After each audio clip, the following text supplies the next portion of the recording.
किरमिरा सरकारी उच्च विद्यालय इको क्लब पक्षर प्लास्टिक मुक्त सचेतनता रैली और स्वच्छता विषय वक्तृता तथा चित्रांकन प्रतियोगिता अनुष्ठित हो जाइछि।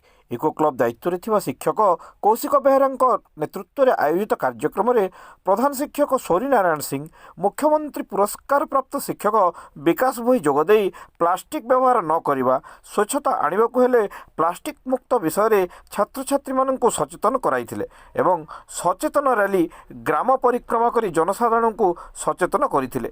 एही अवसर में स्कूल परिसर फुटबॉल पड़िया रे प्लास्टिक संग्रह करा जाइथिला। एही विषय वक्तृता और चित्रांकन प्रतियोगिता करी कृति छात्र छात्री माननकु पुरस्कृत करा जाइथिला।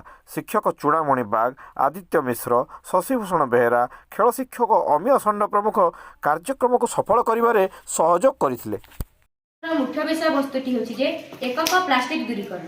मनुष्य बंची रहबा पई मुक्त जल, वायु एवं खाद्यर आवश्यकता रही थाई, किंतु आवश्यकता रही थाई सही आवश्यकता ताकू प्रकृति ठारू मिली थाई, किंतु वर्तमान समय रे हमर परिवेश दूषित हेबारे लागिछि। आमे दैनंदिन प्लास्टिक व्यवहार जगु हमर पृथ्वी ध्वंस हेबारे लागिछि।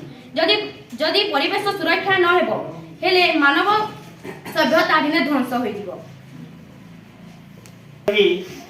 एकक प्लास्टिक व्यवहार दूरीकरण अवसर आयोजित कार्यक्रम में उपस्थित आम विद्यालय मोर शिक्षक एवं शिक्षयित्री बंधुगण तथा मोर श्रद्धेय छात्र छात्री माने आमे समस्ते जानिचु प्लास्टिक आज आमर दैनंदिन जीवन आवश्यकता पलटि जाइछि एवं आमे प्लास्टिक रो बहुल व्यवहार सबु स्थान रे आमे अनुभव करूछु। जेपरिक आम ऑपरेशन थिएटर ठारू आरंभ करी आम रोषेईशाला ठू दैनंदिन आम खाद्य पानीय तथा उड़ाजाहाज से गाड़ी मोटर सबु स्थान रे आज प्लास्टिक रो बहुल व्यवहार होइछि।